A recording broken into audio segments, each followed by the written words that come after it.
Good afternoon and welcome to today's EUROMED Migration Talk. Today we are accompanied by Paul Butcher and Alberto Horst-Neidhardt from the European Policy Center in Brussels.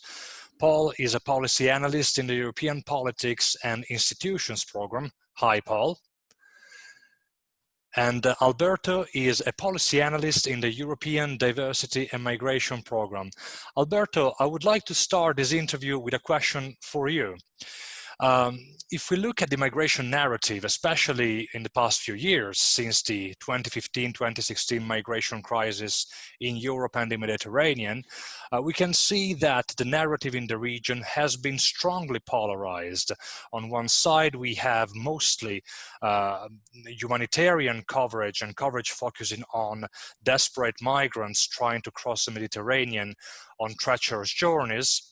And on the other side, we have mostly coverage and discussions about security concerns and protection of local values. Now, we've just been through, and we are currently still in one of the worst global pandemic in history. Do you think the COVID-19 pandemic has reinforced this polarization or tamed it? What are your thoughts on that? Good morning, everyone. So the short answer is that, of course, COVID-19 has certainly had multiple effects on the political debate as well on the narrative about migration. Migration is no longer a high priority in the political agenda as governments must tackle, first of all, the health, economic and social impact of the pandemic as a matter of urgency. At the same time, we also know that migration is no longer one of the most salient issues of concern to the European public. Governments are, in other words, expected to deliver and devote themselves to COVID-19 instead. So I think seen under this light, actually the pandemic may offer opportunities to normalize the discourse after years of polarization.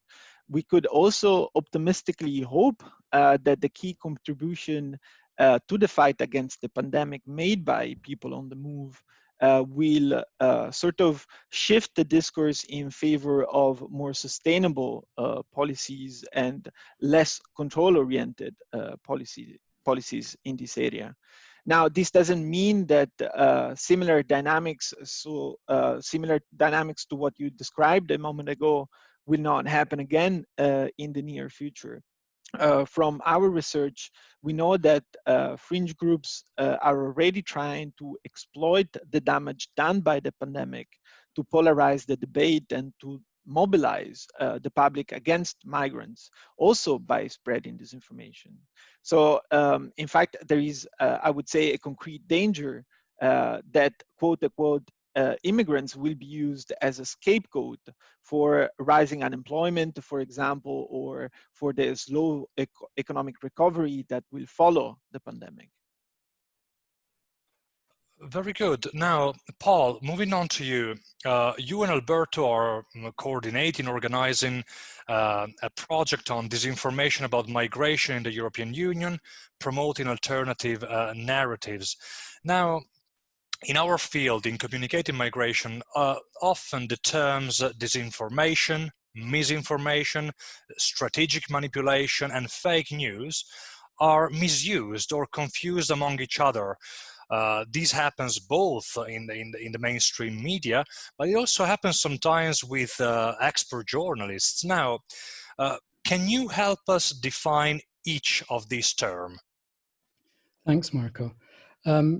You're absolutely right. There's a lot of confusion about the terminology here.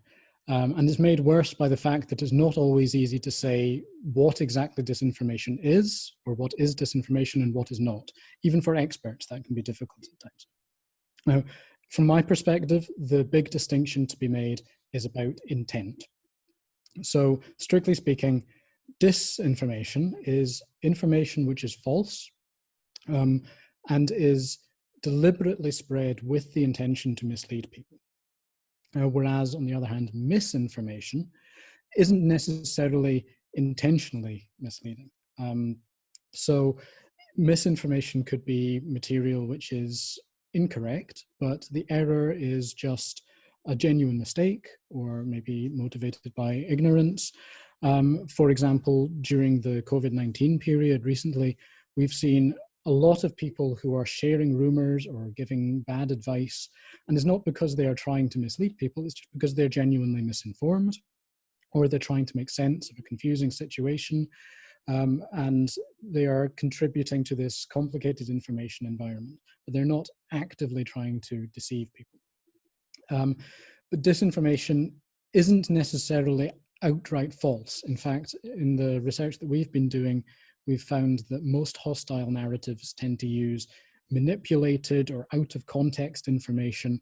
So for that reason, I think that focusing on the intention is more useful than trying to make a distinction between true and false when there's a big gray area in between. And that's where the manipulation comes in. As for this term fake news, many academics and researchers suggest that you should avoid using the term fake news at all, mainly because it's been politicized. Basically, think about how Donald Trump refers to people when he says, "You're fake news." You know, that means that the term itself has become kind of hijacked by political actors. And anyway, fake news as such is only a part of the problem. A lot of disinformation doesn't necessarily pretend to be news. It doesn't present itself as news articles. It can be all kinds of other things, like messages on WhatsApp, for example. So it's not necessarily fake, it's not necessarily news. Disinformation is a more kind of useful overall topic for researchers. But that said, a lot of the public still recognize the term fake news. I think it still has a purpose, particularly for communicators to use it when they are trying to reach people to explain exactly what it is they mean, because disinformation is a bit of a confusing academic term sometimes. I think it's very important to make the distinction you just made for the sake of clarity. Now, you defined different terms, different phenomena, different types of action. How do you cope with each of these phenomena? I mean, how do you cope with disinformation? How do you cope with misinformation? Certainly, there must be different approaches to adopt when tackling this phenomena. What is your take on that? Yeah, you're absolutely right.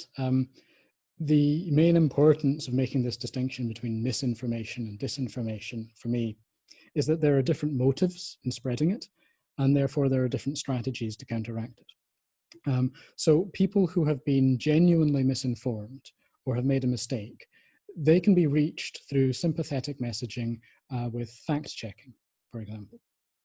But fact-checking isn't likely to make much of a difference for the radicals who are deliberately spreading disinformation. As for those who are spreading real malicious to try and convince others, so communicators shouldn't waste resources trying to reach those people. Instead, try to contain them and stop their message from reaching undecided people. Very good. Now, I would like to move to Alberto because of something he said earlier. So we discussed the polarization of the narrative.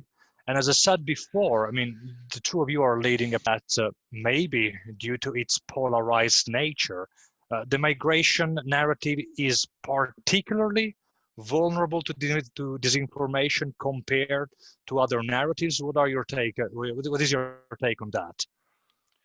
Yeah, this is an important question, of course.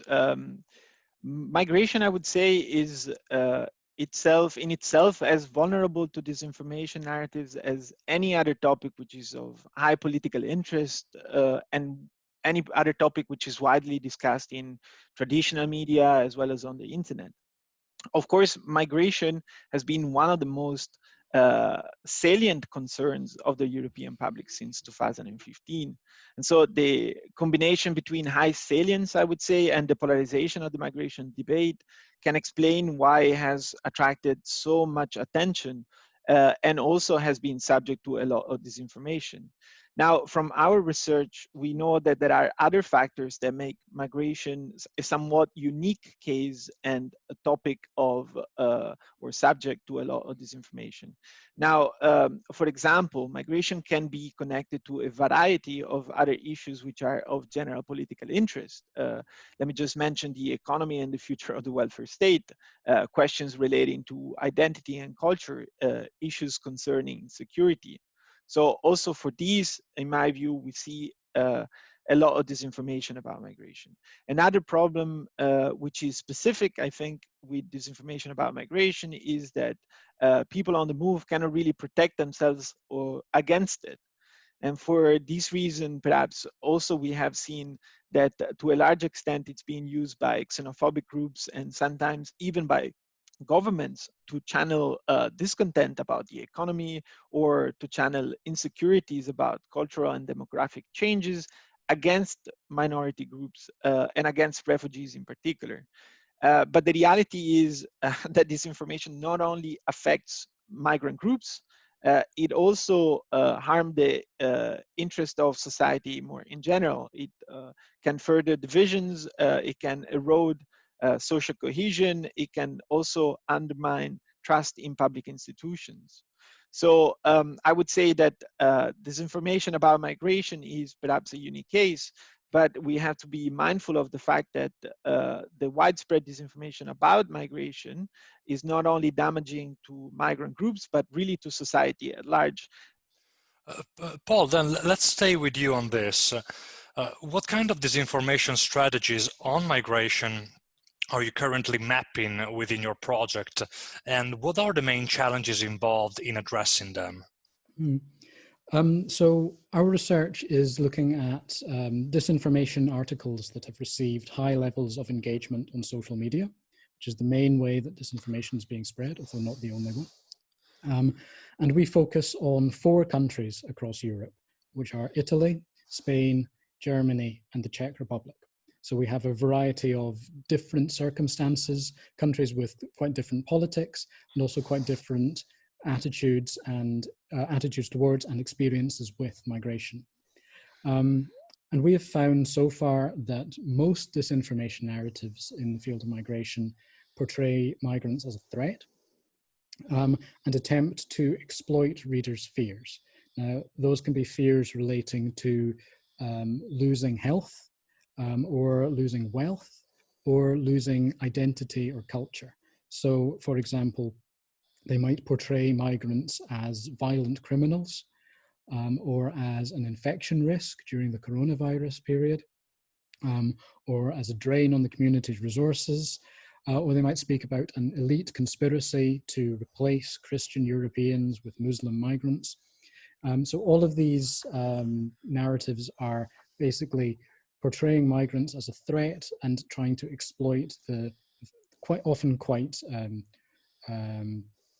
genuine concerns and worries that European individuals might have.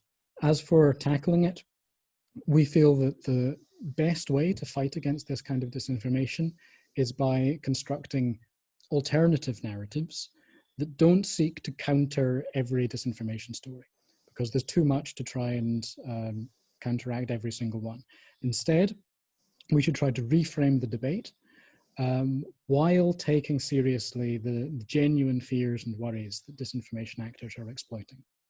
So that means we need to demonstrate to Europeans that policymakers and politicians are working on solutions that will ease their worries about access to healthcare or to jobs, and basically to show them that politicians are working on this and that blaming migrants won't help. And when it comes to fighting disinformation, is there any specific worth mentioning initiative that comes to your mind when we talk about setting the bar very high? I think there's a lot of creative thinking going on in this at the moment. Now, the best way to fight disinformation, in my view, is through person-to-person contact, especially if that can take place in person rather than online. Now, obviously, that's a bit harder to do just now in these times of social distancing. And I think that's one of the reasons why we have seen this explosion of disinformation and misinformation during the COVID-19 period. because these narratives particularly thrive when people are socially isolated, when they're restricted to only getting information from a few sources, and when they feel cut off from those around them. So I think those initiatives that try to restore this social contact, I think they're very promising. And a couple of examples that I can think of, there is the Stop Rumors campaign, which is taking place in a few local areas in Spain. And this is great because it has a local focus, it has in-person meetings, and also it's called Stop Rumors, right? It's not called Stop Fake News. It's not called Stop Disinformation. Everyone knows what a rumor is, and it gets away from this politicized, polarizing, controversial accusation about fake news, which might cause a defensive reaction. So basically, it encourages people to challenge the evidence base under the rumors they're believing, but without challenging their worldview or their identity. And I think that's quite a promising direction.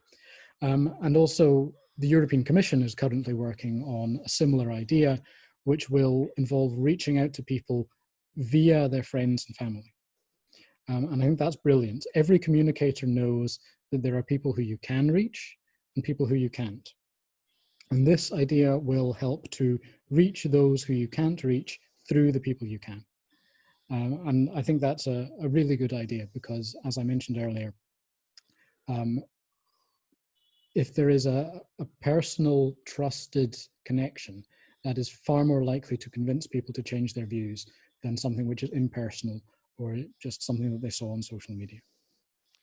Excellent. To conclude, I would like to ask Alberto some proper advice. What would be your recommendations for practitioners working in the field of migration to address this information and bring the debate back to the middle? Do you think that is possible today?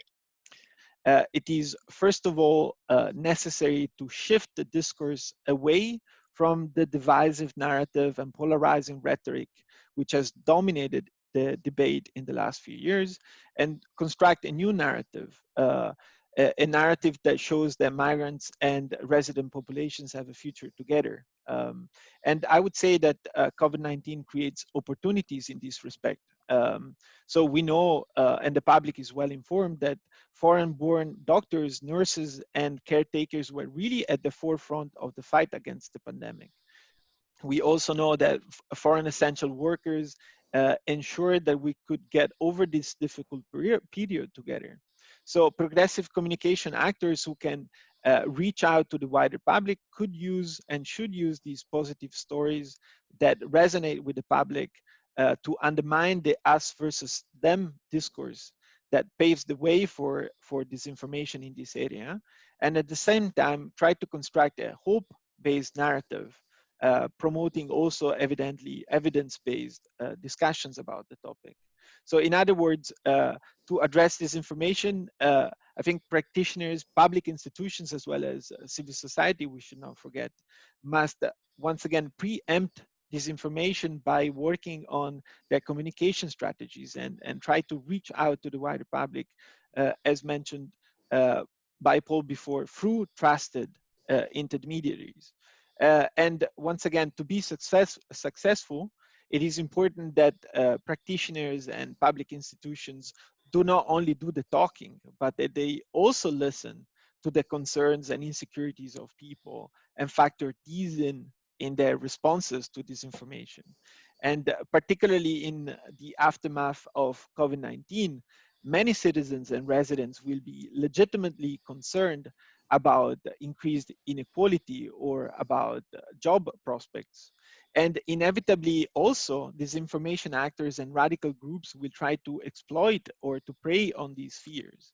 And so for this reason, it's important, in my view, to demonstrate with hard evidence that insecurities linked to migration are often driven by distorted and manipulative information. However, when and where citizens' concerns are well-founded, showing empathy, like Paul mentioned before, and understanding can also contribute to restrict the ability of disinformation and disinformation actors to exploit these fears.